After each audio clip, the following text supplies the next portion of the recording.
lahat para sa isang panalangin na pangungunahan ni Aito.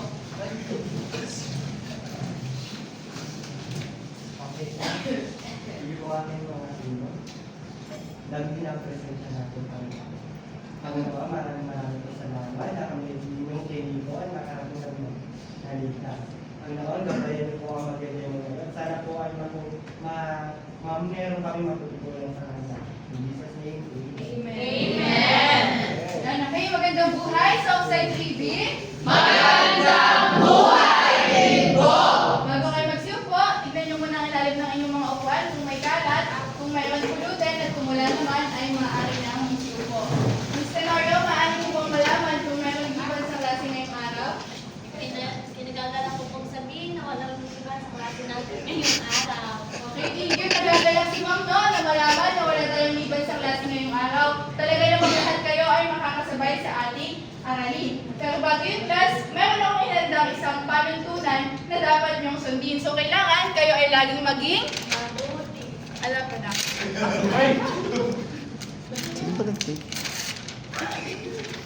Ayan, kailangan kayo ay laging maging Mabuti! Pakibasa nga ng sabay-sabay, class. Maging magala! Aktibo makilahok sa mga gawain. Bigyang importansya ang pakikinig. Ugaliin magtaas ng kamay kung may nais sabihin. Tumayo kapag sumasagot. Iwasang gumawa ng mga bagay na walang kinalaman sa talakayan. Naunawaan ba ang ating panuntunan, class? Opo! Okay, ngayon naman, bago tayo bumako sa ating panibagong aralin, balikan muna natin yung tinalakay natin noong nakaraang aral para naman malaman ni Ma'am kung meron ba kayong natutunan. So, sino ang nakakaalala ng nakaraan natin tinalakay? Yes, Nikos? Strukturang panlibo. Okay, very good. Okay, base sa tinalakay natin noong nakaraang araw, ano ang ibig sabihin ng strukturang panlipunan? Anyone? Wala? Kung wala, magtatawag si Ma'am. Yes, Marcelino. Yung estrukturang panlipunan po, yun po yung iba't ibang institusyon na bumubuo po sa ating lipunan na may function po sa ating pang-araw-araw na buhay. Okay, very good. Palakpakan naman natin si Marcelino. Okay naman, guys. Bigyan niyo nga ako ng mga institusyon na tinalakay natin noong nakaraan. Joshly? Pamilya po. Okay, very good. Ashushlet? Reliyon. Very good. Jericho? Edukasyon po. Meron pa ba? Yes, Pauline. Ekonomiya po. Okay, very good. Meron pa? Gabi? Pamahalaan. Okay, very good. No? So, natutuwa si Ma'am na meron kayong natutunan noong nakaraang talakayin. So, ngayon, class, para magkaroon kayo ng idea kung ano ba yung panibago natin tatalakayin ngayong araw, meron akong hinahandang isang aktibidad na tatawagin natin Good living or not? Pakibasa mo nga ang paluto. Bawal magpapakita ng iba't ibang larawan. Buuin ang mga jumbled letters sa ilalim nito. Matapos mabuo ang jumbled letter, ilalarawan kung ano ang ipinapakita sa larawan. Pakita! Kung ano ang ipinakita sa larawan. So, ang gagawin nila, class, bubuin nila yung jumbled letters na ipa-flash ni Ma'am Dan at ilalarawan nila kung ano yung nasa larawan. So, para sa unang larawan, sino ang tayo sumagot? Yes, Ashlet. Ma'am, ano po? Buddhist. Anong nakikita sa larawan? Pakilarawan mo nga ang nasa larawan. I-describe mo lang. Parang ano po, ma'am? Nananampalataya. Okay, very good. Tingnan nga natin kung tama ang Buddhism. Ayan, wala pa para sa ikalawang larawan. Ayan. Just ka. Confucianism po, ma'am. Yung nasa larawan po, ginagalang po ng isang babae yung lalaki. Kaya, Okay, very good. Wala pa naman natin. Para sa ikatong larawan. Ayan. Okay, yes, Bobby. Shintoism. Hindi. Sunuwisan. Ayusin yan. Shintoism. Describe kung ano yung larawan mo. Ayun yung ano po, yung picture po is meron struktura na parang galing sa Japan and then isang tao na parang Okay, thank you. And I? At para naman sa huling larawan,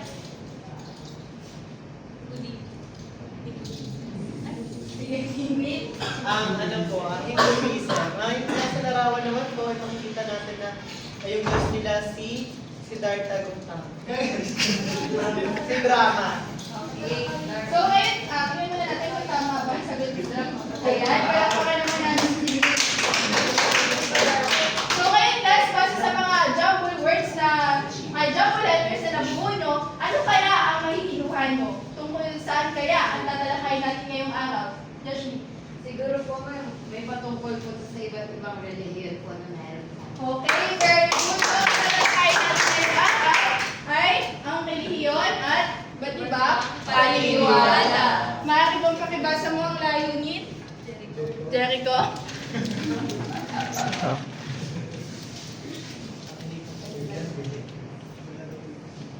Sa pagtatapos ng aralin, 100% ng mga mag-aaral may hindi bababa sa 80% handa sa pag-unawang inaasahan na ipapaliwanag ang mga pinagmula ng pangunahing aral at paniniwala ng mga relihiyon na papahalagaan ang paniniwala ng ibang relihiyon sa pamamagitan ng Pledge of Commitment at nagkakaganap ng isang roleplay na nagpapakita ng pag-unawa sa interaksyon ng tao sa kapaligiran batay sa kanilang paniniwala. Okay, maliwanag ba ang ating layunin, class? May tanong pa ba? Wala na po. Wala kayong tanong, si Ma'am naman ang magtatanong. Kapag narinig mo yung salitang religion, ano yung unang pumapasok sa inyong isipan? Or base sa inyong sariling pananaw, ano ba ang relihiyon? Yes, Charles. Ito po yung mga iba't ibang mga paniniwala po na. Okay, very good. Meron pa bang gusto sumagot? 3? Ma'am, ano po pananaliw po? Okay, meron pa ba? Kung wala na, tama yung mga sinabi nyo, ang relihiyon ay may kinalaman sa paniniwala at mayroong kinalaman sa pananalig. Para mas maunawaan mo, pakibasa mo nga ito, Pauline. Ang relihiyon ay tumutukoy sa paniniwala, ritual, tradisyon at kaugalian na konektado sa espiritual na buhay ng tao. Okay, thank you guys. Pag sinabi natin religion, ito ay tumutukoy sa paniniwala, sa ritual, tradition at kaugalian. Pero class, tandaan nyo na ang religion is hindi lang siya nakukulong sa konsepto ng pananampalataya at ng pagsamba. Ang religion class is meron din siyang mas malalim pa na pag-kaugnayan sa kung paano ba nakikisalambuhay yung tao sa kanyang kapwa at saka sa kanyang kapaligiran. At ang salitang relihiyon din ay nagmula sa dalawang Latin word na religion na ang ibig sabihin ay pakitutuwa sa Diyos at religare na ang ibig sabihin ay ugnayan o magbalik. So naunawaan ba kung ano yung religion class? Okay, ngayon naman, magkakaroon tayo ng panghatang gawain dahil meron na kayong ideya kung ano ba yung religion. Aalamin naman natin yung mga pinagmulan at mga pangunahing paniniwala yung mga nabanggit natin na relihiyon kanina. At ito ay tatawagin natin Tala ng paniniwala. Makibasa nga ang panuto, Jerica. Panuto, ang klase ay mahati sa 4 na grupo. Bawat grupo ay makakatanggap ng envelope na naglalaman ng assigned religion at impormasyon. Suriin ang impormasyon at itala ang taon, pinagmulan at pangunahing paniniwala ng relihiyong nagpunta sa inyong grupo. Mayroon lamang 3 minuto para sa paghanda at 2 minuto para sa preparation. Okay, thank you. So kayo ay hahatiin mo sa 4 na grupo. So ang bawat grupo makakatanggap ng envelope na naglalaman ng informasyon. So kailangan nila ang suriin at itala ang hinihingi mga informasyon. So para sa unang pangkat, mula kay Kit hanggang kay Patricia. Para naman sa ikalawang pangkat, mula kay CJ hanggang kay Neil. At ang ikatlong pangkat ay si Ravi hanggang kay Syra. At ang ika-4 na pangkat ay si Francesca hanggang kay Robert. So class, narito yung ating pamantayan na magiging gabay nyo sa inyong paggagawa. Pakibasa mo nga ito, Jimuel. Samantayan, alas sa nilalaman ng mga puntos, napakahusay, kumpleto at tama ang mga marital na tinala.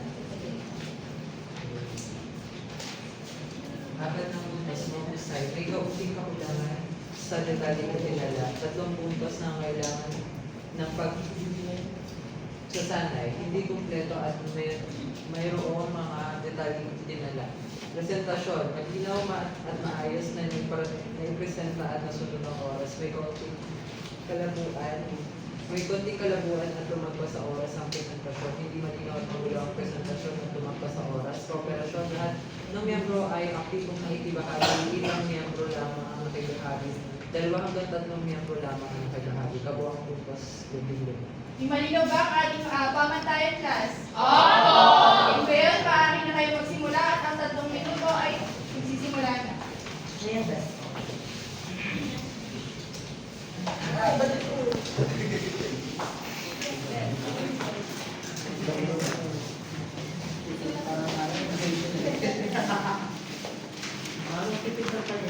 Ay, paliwanag ka sa atin.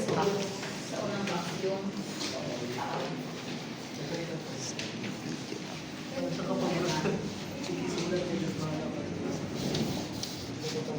okay lang. Baka makikita niyo yung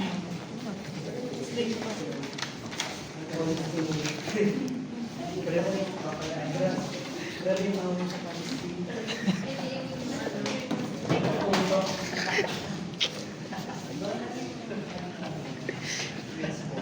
kaya pa ba? Kawawa yung style. Kaya pa ba? Dito pinatawa mo yung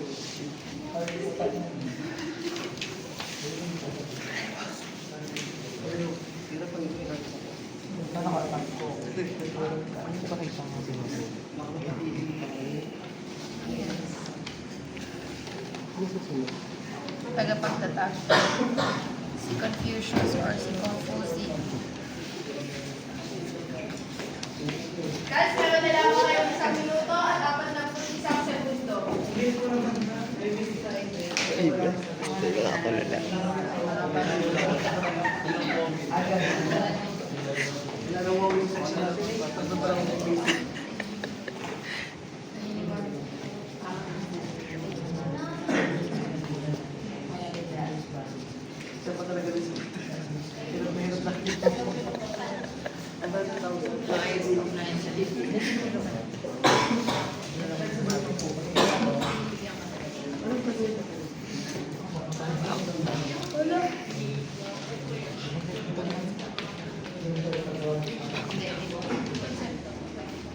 Saan nilalagay yung bako?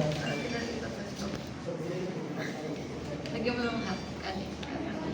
Lagyan mo 5 konsepto ni Confucius.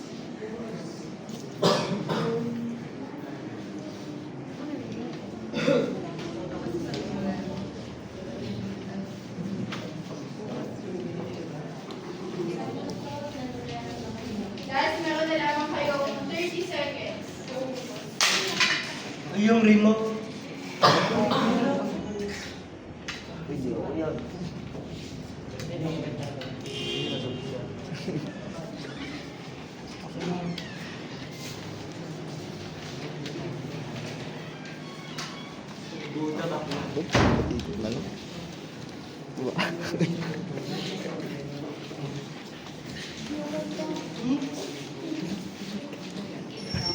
Okay, class, tapos na ang inyong oras. Magsimula ng lahat at maganda para sa presentasyon. Handa na ba ang unang pangkat? Ako! Okay, maaari na magpresenta ang unang pangkat. Excited ka naman na eh. Ang ginawa pero represent. So, punta sa atin ay ang conclusionism kung saan nagsimula ang California at tinatag ito sa China noong 5 BCE. Nagpatatag ito si Confucius kung tatawagin na si Confucius. Ang pangalan nito ay paniniwala. Ang pangalan ng paniniwala nito ay niniwala sila sa pagkakaroon ng tamang asal, moralidad at ang maayos na ugnayan sa lipunan. Binibigyan din ang mga 5 konsepto ni Confucius na Rin, Xiao, Junzi, at Zhou. Kung saan, ayun, Okay, palangpakan naman natin ang unang pangkat. Makinig sa harapan. Okay, tumbang ang mga sinabi at informasyon na inilagay ng unang pangkat, no? So, class, ang Confucianism, ito ay isang filosofiyang panlipunan at relihiyon at ito ay nagmula sa China. So, ang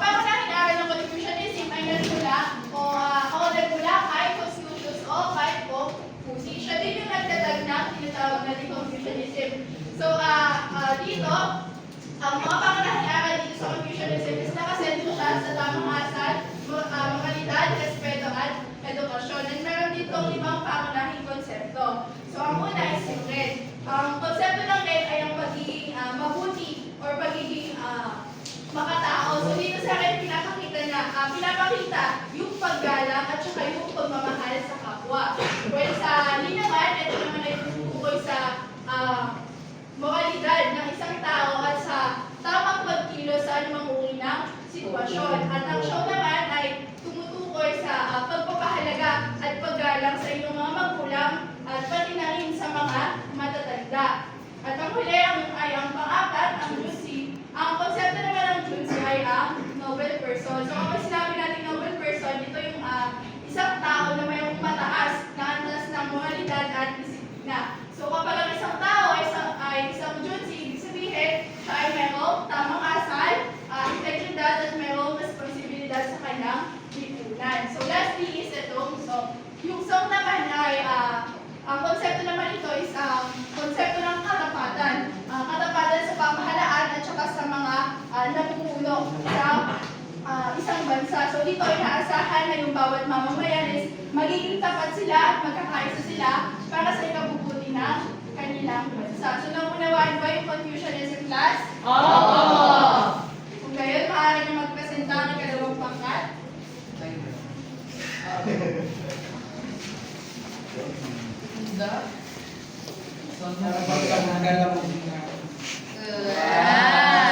Ang natapos sa amin na yung Buddhism, which is galing noong 5 hanggang 6 na siglo before Christ sa India.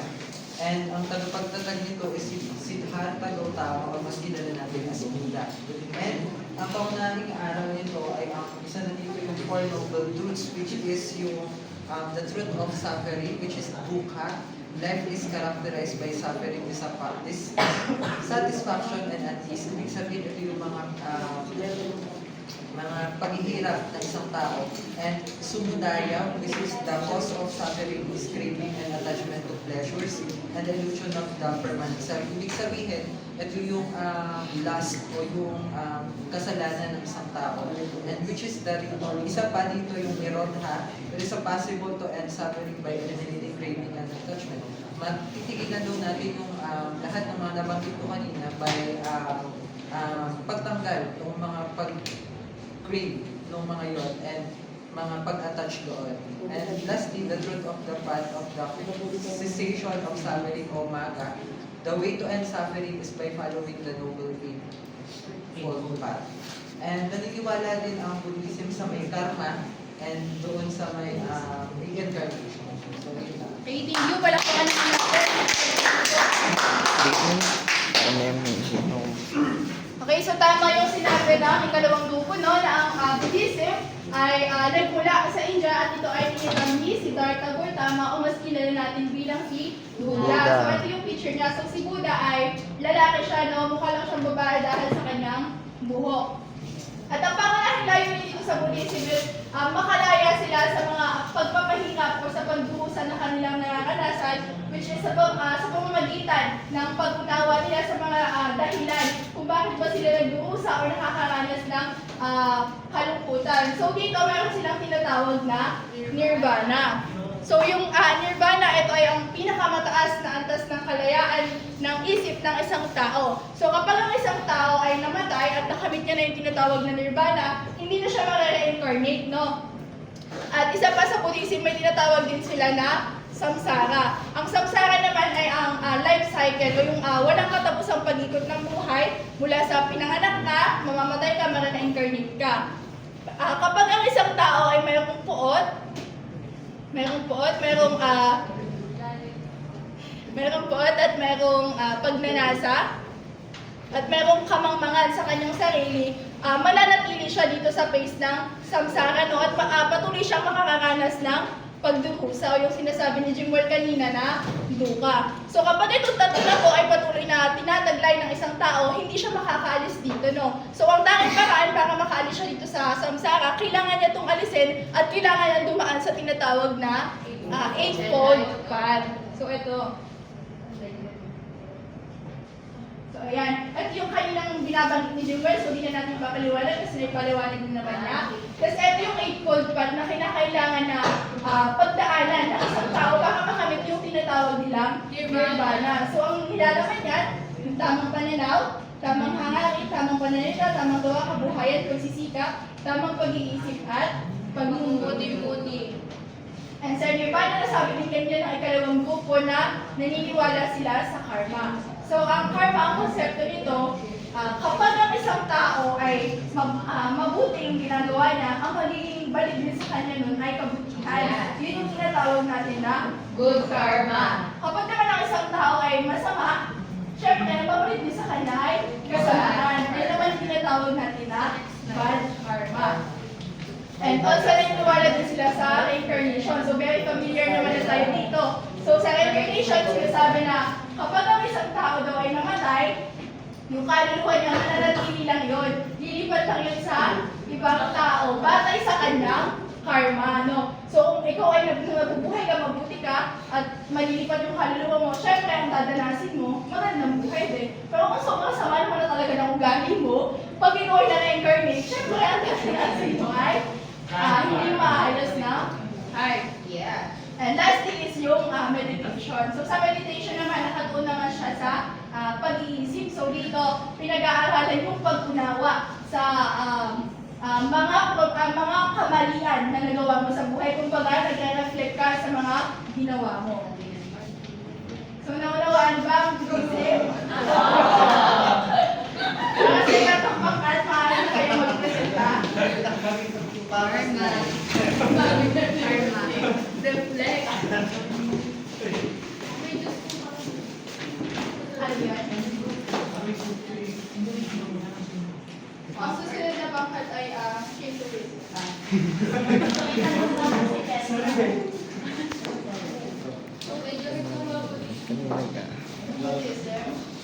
Yun, so napunta po sa amin ay Wait lang.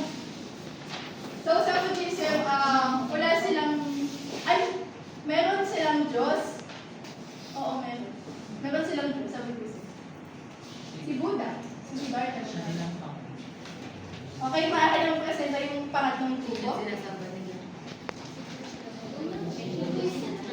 Pinapunta naman po sa amin is yung Shintoism. Nagmula po ito sa Japan noong ika-6 na siglo po, Christ era. Kung kanina po sa Buddhism at sa Confucianism is meron silang tagapagtatag. Dito naman po wala kasi yung pinagmulan po ng Shintoism is yung mga katutubo. Ito po yung katutubong relihiyon sa Japan. At pagdating naman po sa paniniwala, ito naman yung paggalang sa espiritu, yung tinatawag na Kami. Ibig sabihin po ito yung mga naninirahan po sa mga likas na yan. Pagdating naman po sa pagpapahalaga, pinapalagan po nila yung kalikasan, likuan at sa yung remote. Ang tama. Pakikinig mga tubig. So next is yung Shintoism. So kagaya ng sinabi ng ikatlong grupo kanina, ang Shintoism ay itinatag noong ika-6 na siglo bago ang Christ era. So ang Shintoism ay isang relihiyon at filosofiya sa Hapon. Ito ay nagmula sa salitang Shin na ang ibig sabihin ay espiritu at sa salitang To na ang ibig sabihin ay daan o paraan. So ang pangunahin kayo din ng Shintoism ay ipagdiwang yung kanilang tinatawag na kami. Ang kami ay mga espiritu na naninirahan o nananahan sa mga likas na anyo. Halimbawa, sa mga puno, sa mga ilog, sa araw.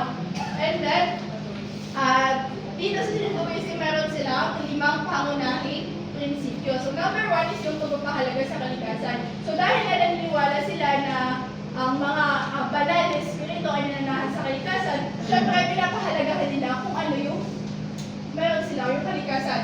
So pangalawa is ritual at seremonya. So dito naman meron silang iba't ibang ritual or seremonya na ginagawa. Ang paggawa nila ng ritual or seremonya ay isang paggalang sa mga espiritu. And next is yung pagtanggap sa mga tradisyon. So ito, kahit na mas tumago pa yung Shintoism, hindi nila kinakalimutan yung mga tradisyon na meron sila noong nagsisimula pa lamang ang relihiyon ng Shintoism. So next is yung paggalang sa mga ninuno. Sa paggalang sa mga ninuno, nag-aalay sila ng mga ritual or nag-aalay sila ng ritual or ng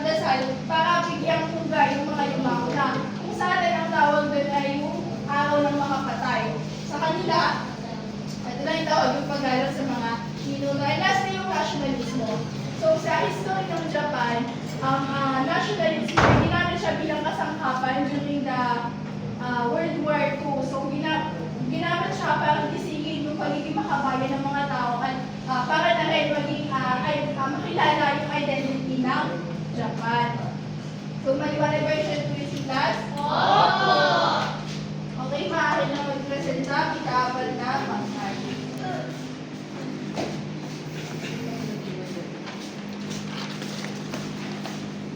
Ayan, so napunta po sa amin yung Hinduism, no? Taon at pinagbulan nito, isa siya sa pinakamatandang relihiyon na nagsimula sa India, particularly sa Indus River, sa Indus Valley noong 2500 BCE. Tapos, tagapagtatag niya, wala po siyang tagapagtatag dahil ito ay mga pinagsama-sama lamang na paniniwala ng mga Aryans, yung mga sinaunang tao na nanirahan sa Indus Valley River noon.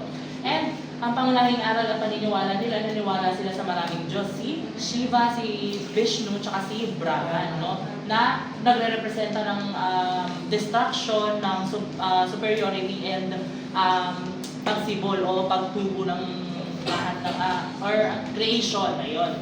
So, meron po silang tinatawag na Veda, ayun po yung mga pinaniniwalaan nilang libro. Yung Veda po ay nanggaling sa salitang Sanskrit ng ibig sabihin ay kaalaman.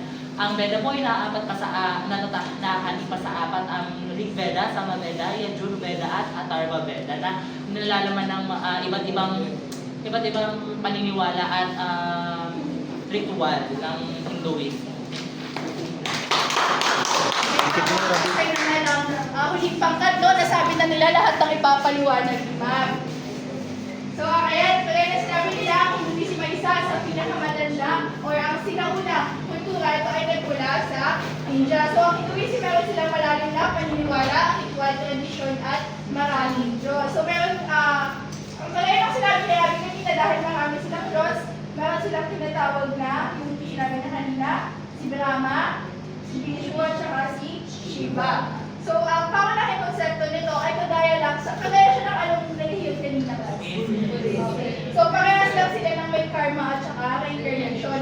Ang kaibahan lang dito, yung reincarnation dito is hindi nakabatay sa karma nila. Kasi sa Buddhism kanina, mare-reincarnate ka batay sa karma. So, dito hindi. And yung moksha is katulad lang din siya nung samsara. Ito yung cycle of life na walang katapusan. Ipapanganak ka, mamamatay ka, ma-reincarnate ka, paulit-ulit lang yun. And wala, kaibahan niya rin dito is wala siyang nirvana. So, naunawaan ba yung Hinduism class? Oo! Meron po bang mga katanungan? Wala na po. Kung wala na, para mas, upang malaman po kung kayo ay may naunawaan niya, magkakaroon ulit tayo ng isa pa, panghatang gawain na dito ay tatawagin natin Faith in Action! Pakibasa nga ang Paluto Charles. Ang klase ay mahati sa apat na grupo. Gumawa ng maliit na role play na napakita kung paano kumikilos o nakikisalam mo ang tao sa bagay sa kanyang paniniwala. Sagutin ang mga tanong pagkatapos ng pagkatakal. Mayroon lamang 3 minuto para sa pag-aandaan at 2 minuto para sa presentasyon. Okay, bago yun, guys, ang lahat ng grupo kanina ay nakakuha ng 15 puntos dahil kumpang naman ang nilalan natin. Pakibasa ng ating pagprosesong tanong. Paulit. Ang prosesong tanong. Number 1, paano nyo pinakita sa inyong roleplay ang paniniwala o aral ng reliyon? Number 2, paano nakapekto ang iba't ibang paniniwala sa kilos o pakikisalamuha ng tao sa iba? So, ito ang ating gabay para sa paggawa. Maaaring po ito makibasa.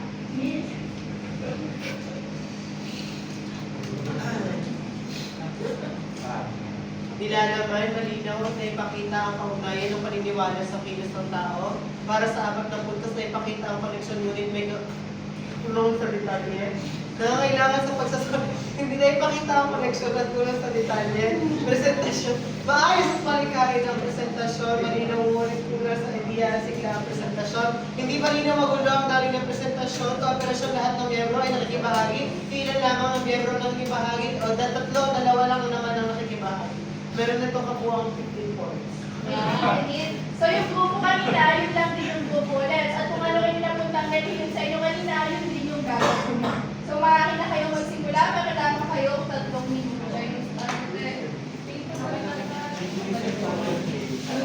Ano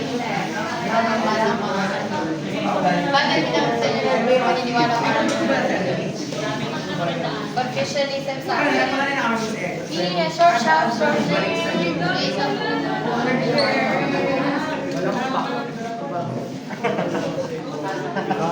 Ay na lang, Mare. Dapat lagi ka lang yung Ay, hindi. Ganun na lang ko yan. Huwag mo kinalagay ka. Yan sila. Uy, kami yung Chinese. Ano roll ko yun?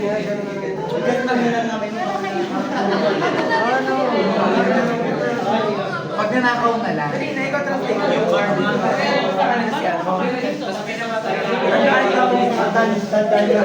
May balik na ang maganda pag-uwian sa kapwa. Walang ginawa mo. Huwag mo nang kawin videohan. Kami tinatapay. 1, 2, 3, go!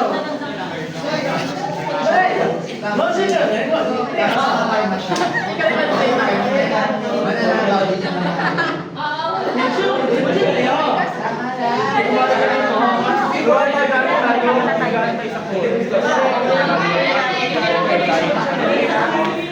Oo, may puli ba? Doon na lang po.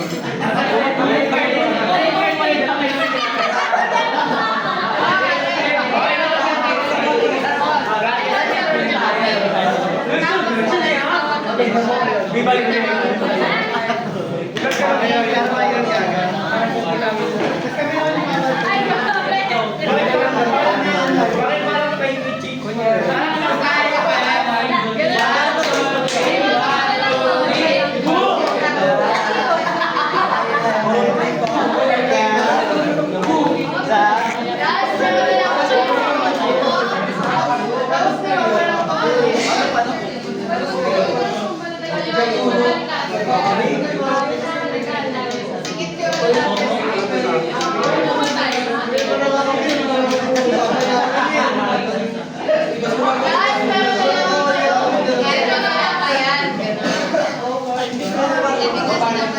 Hindi pa sinabulukan ako.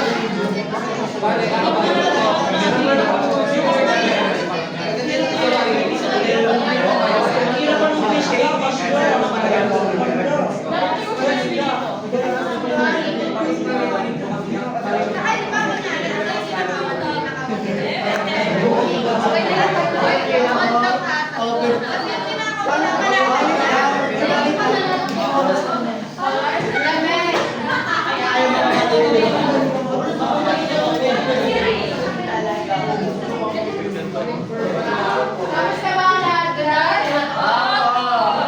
Tapos na, maaari na magpresenta ang ika-apat na grupo. Ay,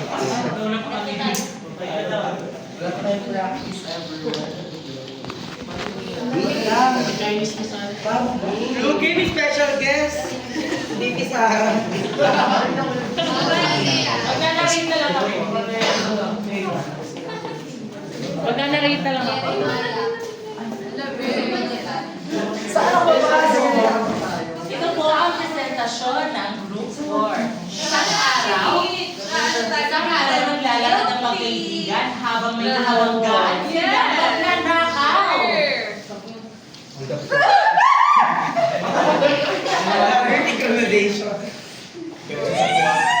Pagtapos magnakaw ng magnanakaw, ay may nakasalubong din siyang mag-isang magnanakaw. Paldo. Ayan, nakita natin dito yung karma. Pagtapos niya magnakaw, nanakawan din siya. Thank you. Okay, palakpakan naman natin ang ika-apat na grupo, no? Ito na daw yung first grupo, no? Pakimute na lang daw yun. Okay, napakahusay na kami ng presentation, no? Nagpakita talaga nila yung presentation ng karma. Para naman sa ang puntos ng ika-apat na grupo ay 13 points lamang dahil ako'y pinarinig na salita na hindi dapat, no? Para naman sa ika ng grupo, para na kayo magpresenta. Uy, kayo na.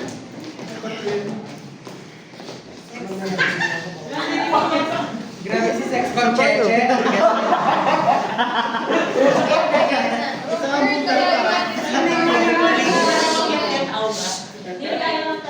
Ayayin natin si Porta na sumamba sa kalikasan. Kasi ganito yung ano namin paniniwala. Sabi ng Bergen.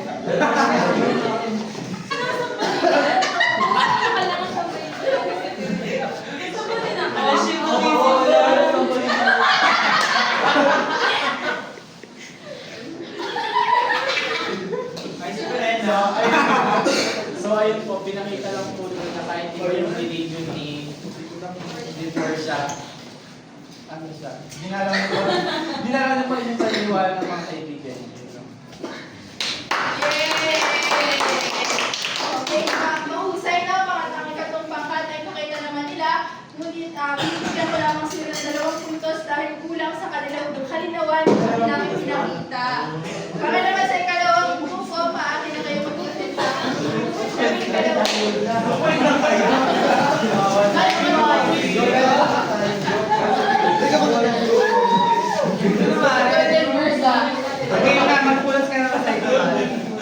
Bigyan tayo nilitaw. Ay, Yogi, meron life.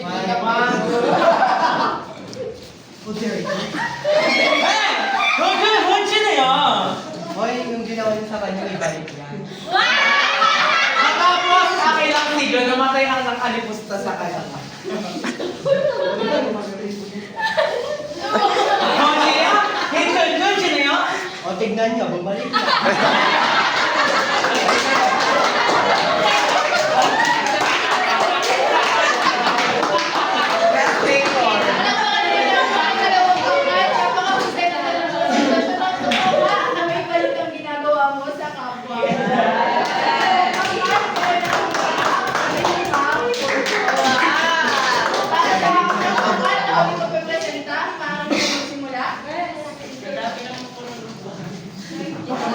Para bang mag-perform sila ng dance? Yung kalapaw ni isa na lang, nahirapan ko sila.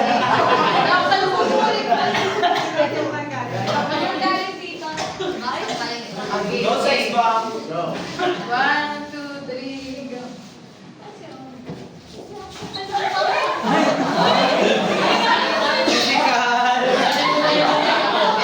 Siguro baka mabalik siya namin ito.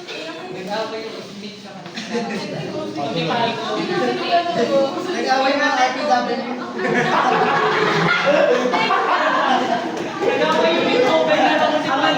Pinagkayaan natin sila.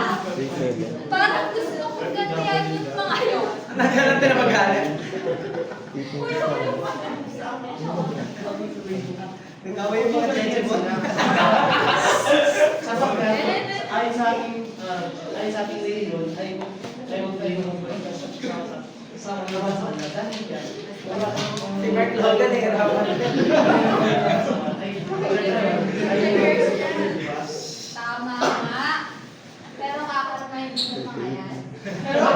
Yung pinapakita mo din is yung golden rule ng Confucianism na kung may gagawin sa iba, yung ayaw mong gawin nila sa iyo. Very good. Ang isang konsepto na Confucianism. Para sa unang pangkat, kayo ay nakakuha na. Sabihin, ma'am. Yes, para makahusay ng inyong mga presentasyon, no, talagang naipakita nyo kung paano nakikisalamuhay yung mga tao batay sa kanilang paniniwala. So ngayon naman, para masukat ko kung talaga bang meron kayong naunawaan, tayo ay magkakaroon ng isang gawain na dito ay tatawagin natin. Raise your emotion! Pakibasa nga pa nito, Derico. Ang guro ay magpapakita ng ilang pahayag. Tataas ang happy emoji kung ang payag ay tama at ang emoji naman ay May nawakan pa nito, guys. So kanina, bago tayo magsimula, meron akong ibigay sa inyo ng mga emoji. So itataas mo lamang ang happy emoji kung tama ang pahayag at saan naman kung mali. Para sa unang pahayag, pakibasa mo nga ito. Patricia. Ang pangunahing ng Buddhism ay makamit ang kalinawagan ng tamang pag-iisip, salita at gawa. Ito ba ay happy or sad emoji? Happy. Happy, okay, tama. Para naman sa ikalawang pahayag, pakibasa mo nga, Francesca.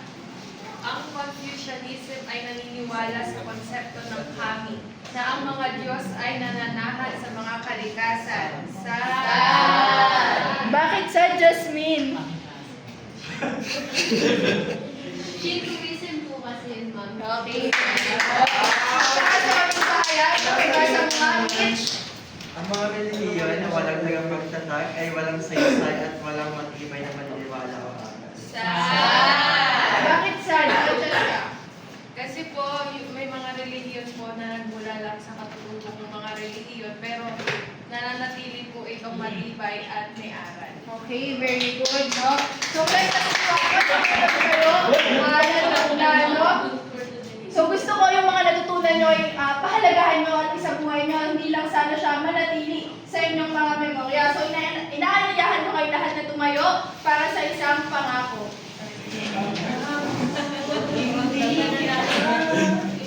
So, itaas lamang ang inyong kanang kamay at manumpa. Basahin natin ang sabay-sabay at dito sasabihin nyo lang ang inyong pangalan. Okay, ready? Go! Ako si bilang isang mag-aaral ng ako isa sa buhay at bibigyang halaga ang aking mga natutunan.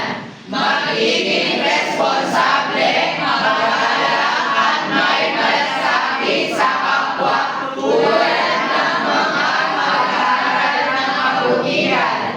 Pipiliin kong gumawa ng tama at igalang ang paniniwala ng iba tungkol sa mas mapayapang at komunidad na aking kinabibilangan. Okay, pare naman si Ukulas. So, inaasahan ko na yung mga natutunan nyo ay inyong isasabuhay nyo at palagi inyong bitbitin ang respeto at paggalang sa iba. So, meron pa ba kayong mga katanungan? Wala na po. Kung wala na po, meron. Si G, meron? Ma'am, ngayon po, marami na po bang bansa ang naniniwala sa iba't ibang relihiyon bukod po sa sinabi niyo? Oo, no, maraming bansa na ang naniniwala sa iba't ibang relihiyon.